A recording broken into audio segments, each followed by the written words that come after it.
Baik, Assalamualaikum warahmatullahi wabarakatuh. Waalaikumsalam warahmatullahi wabarakatuh. Baik, puji syukur kita panjatkan kepada Allah Subhanahu wa Ta'ala karena masih memberikan kita kesempatan untuk mengikuti kegiatan perkuliahan pada hari ini. Saya Kartin Pajili sebagai moderator pada presentasi saat ini, yaitu mengangkat tema mengenai komponen modul ajar mata pelajaran Bahasa Indonesia berdasarkan kurikulum 2022. Namun sebelum lanjut pada presentasi, izinkan saya memperkenalkan anggota kelompok kami, yaitu dari kelompok 5. Yang pertama itu saya sendiri, Kartin Pajili, yang kedua yaitu ada Amelia Lamadi, dan yang ketiga yaitu Saudari Zainab Muhammad.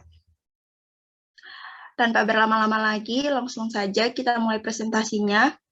Untuk pemateri pertama dari kelompok saya persilakan.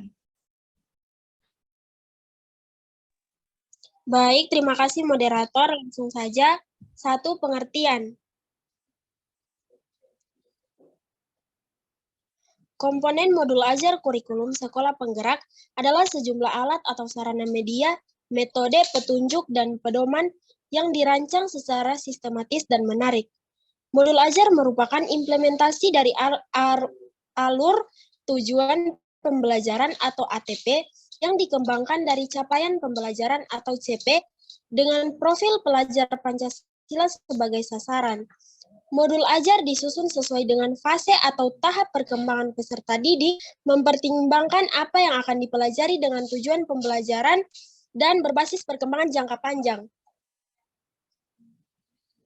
Modul ajar kurikulum sekolah penggerak merupakan perencanaan yang disusun sesuai dengan fase atau tahap perkembangan peserta didik, mempertimbangkan apa yang akan dipelajari dengan tujuan pembelajaran dan berbasis perkembangan jangka panjang. Modul ajar dikembangkan berdasarkan alur dan tujuan pembelajaran. Slide selanjutnya. 2. Komponen modul ajar. Guru dalam satuan pendidikan diberi kebebasan untuk mengembangkan modul ajar sesuai dengan konteks lingkungan dan kebutuhan belajar peserta didik. Modul ajar dilengkapi dengan komponen yang menjadi dasar dalam proses penyusunan. Komponen modul ajar dalam panduan dibutuhkan untuk kelengkapan persiapan pembelajaran. Komponen ditambahkan sesuai dengan mata pelajaran dan kebutuhan. A. Informasi umum. Ada 5, yang pertama identitas penulis modul, yang kedua kompetensi awal, yang ketiga profil pelajar Pancasila, yang keempat sarana dan prasarana, yang kelima target peserta didik. B.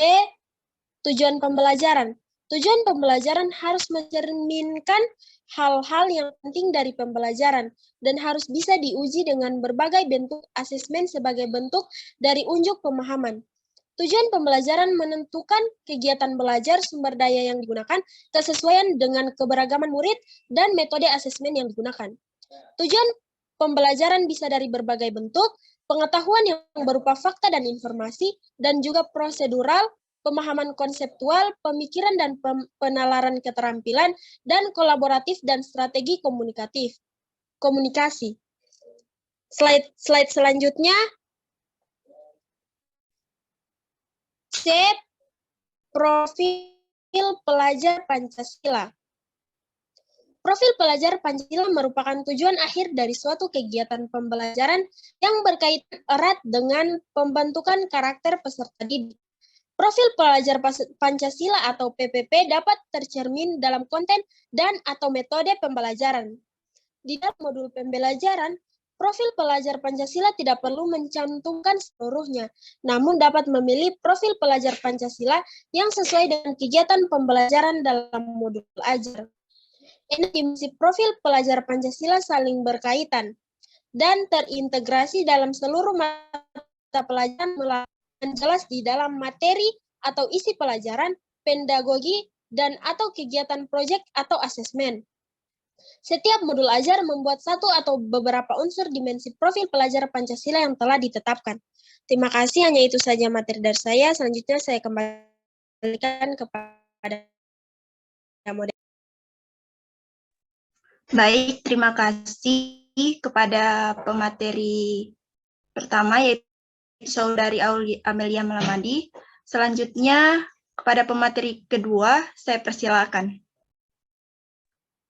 Baik, terima kasih moderator. Saya akan melanjutkan diskusinya. Selanjutnya, sarana dan prasarana merupakan fasilitas dan bahan yang dibutuhkan untuk menunjang kegiatan pembelajaran. Sarana merujuk pada alat dan bahan yang akan digunakan, sementara prasarana di dalamnya termasuk materi dan sumber bahan ajar lain yang relevan yang digunakan dalam kegiatan pembelajaran.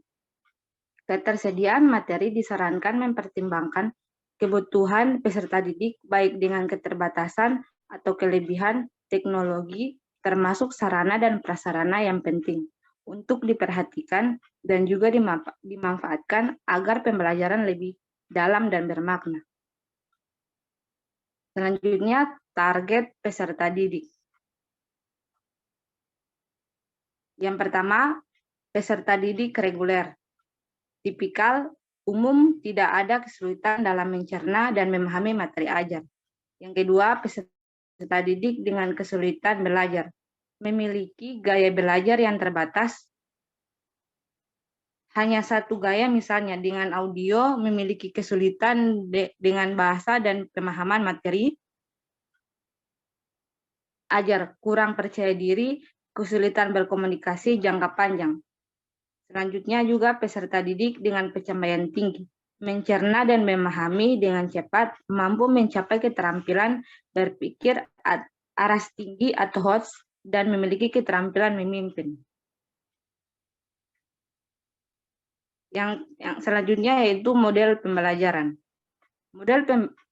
Model pembelajaran merupakan model atau kerangka pembelajaran yang memberikan gambaran sistematis pelaksanaan pembelajaran.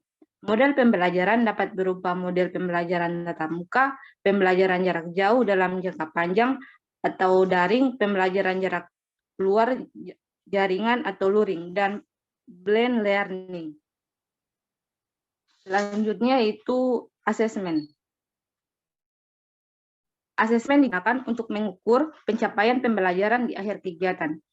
Kriteria pencapaian harus ditentukan dengan jelas sesuai dengan tujuan pembelajaran yang ditetapkan. Jenis-jenis asesmen yaitu asesmen sebelum pembelajaran atau diagnostik, asesmen selama proses pembelajaran atau formatif, asesmen pada akhir proses pembelajaran atau sumatif.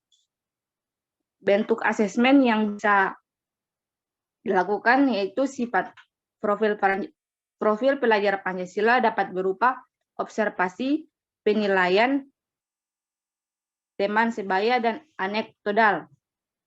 Performa, presentasi, drama, pementasan, hasil karya, jurnal, dan sebagainya.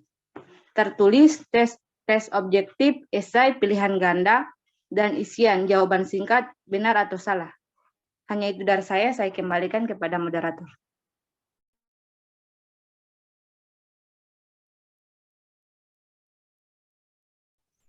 Baik, saya ucapkan terima kasih kepada pemateri kedua.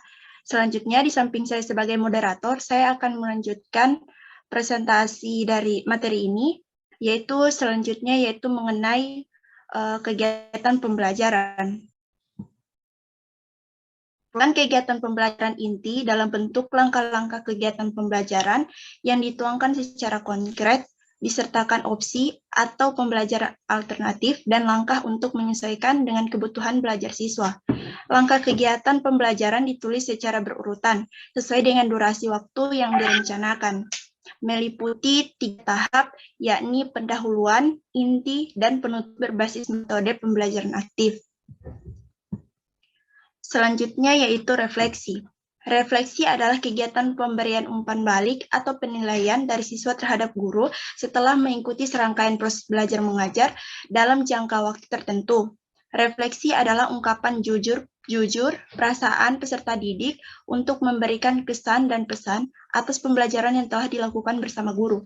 Refleksi dapat berupa lisan maupun tulisan, yang disampaikan murid kepada guru tanpa tekanan dari pihak manapun.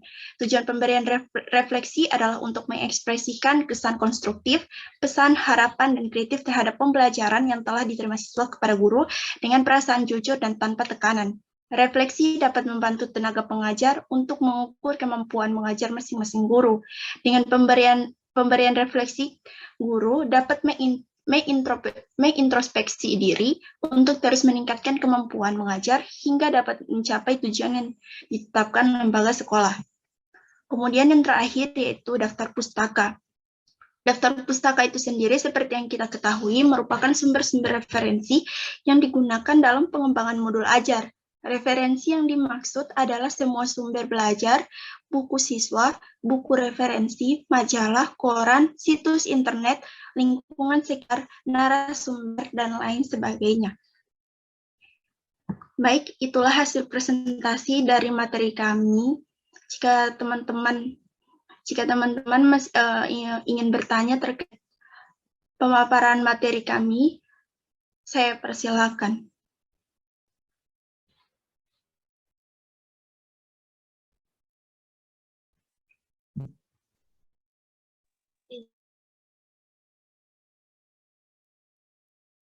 Silakan.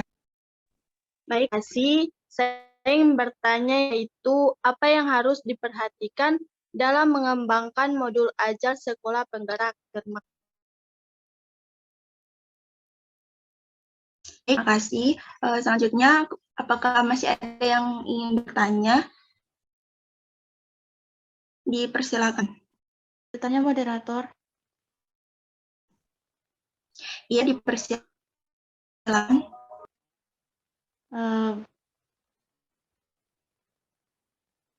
Baik, pertanyaan saya yaitu yang muncul dalam pembuatan modul pembelajaran dan solusi dari hambatan tersebut. Terima kasih. Baik, terima kasih. Selanjutnya, ada teman-teman masih ada pertanyaan? Izin masuk moderator. Ya, dipersilakan. Ya, baik. Terima kasih atas kesempatan yang diberikan. Langsung saja pertanyaan saya.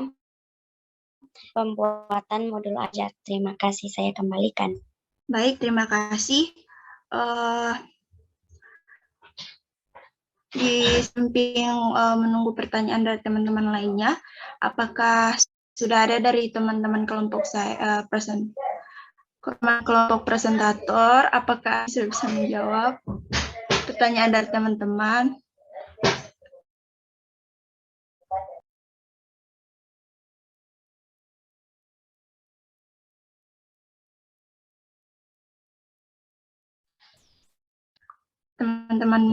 Teman-teman dari kelompok saya, jika ada yang ingin menjawab, dipersilakan.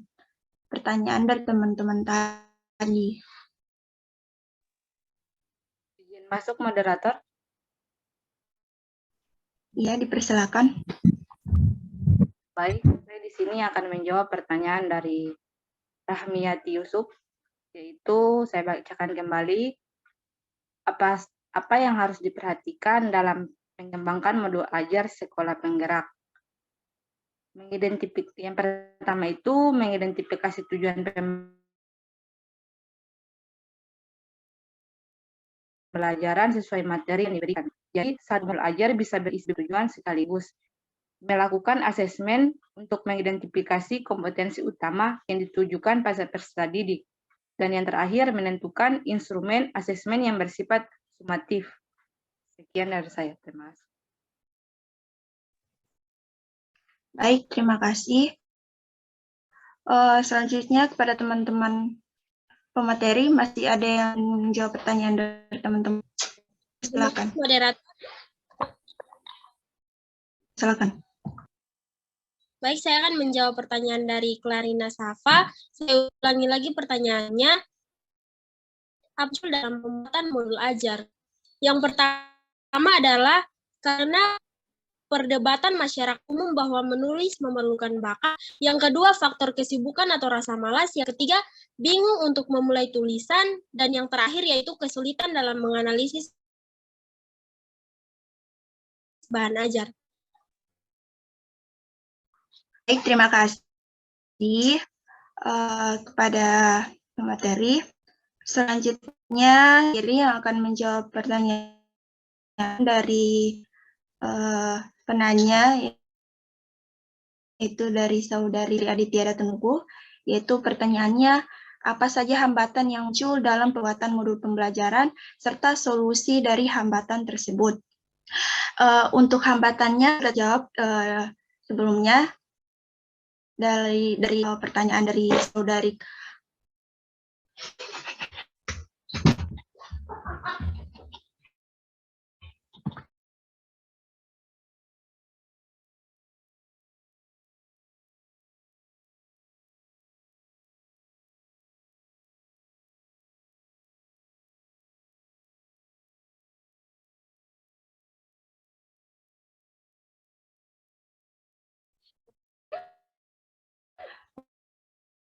Mohon maaf, saya akan menjawab pertanyaan dari Sri Aditya Datununggu.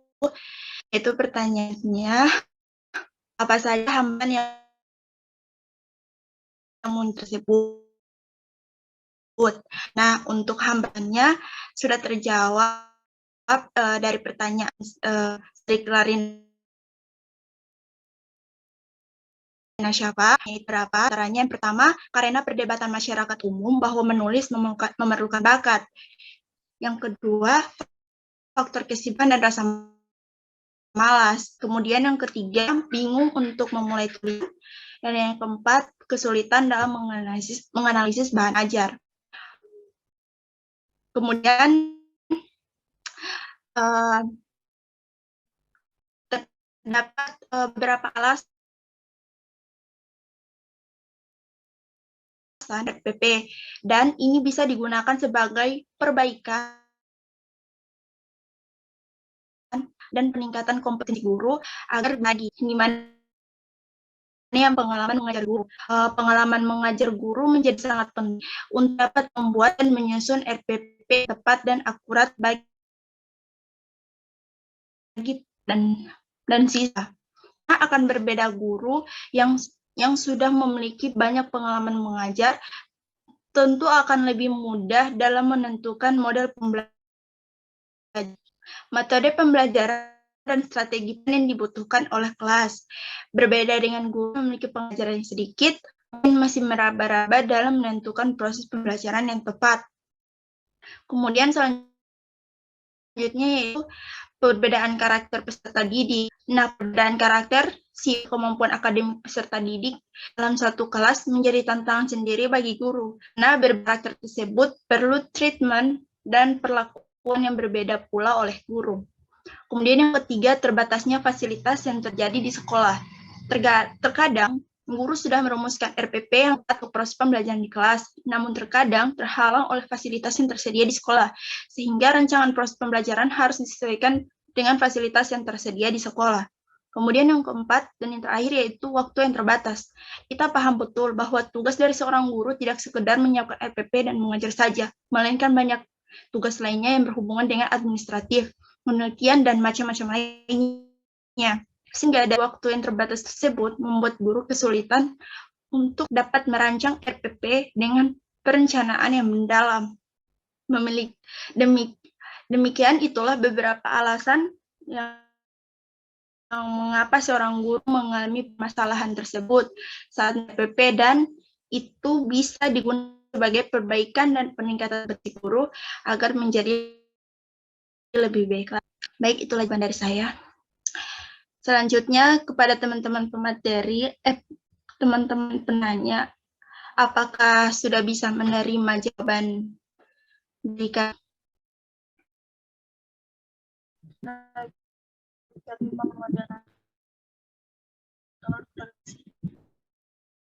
baik, terima kasih. Kepada teman-teman, masih ada lagi bertanya sebelum presentasi hasil diskusinya?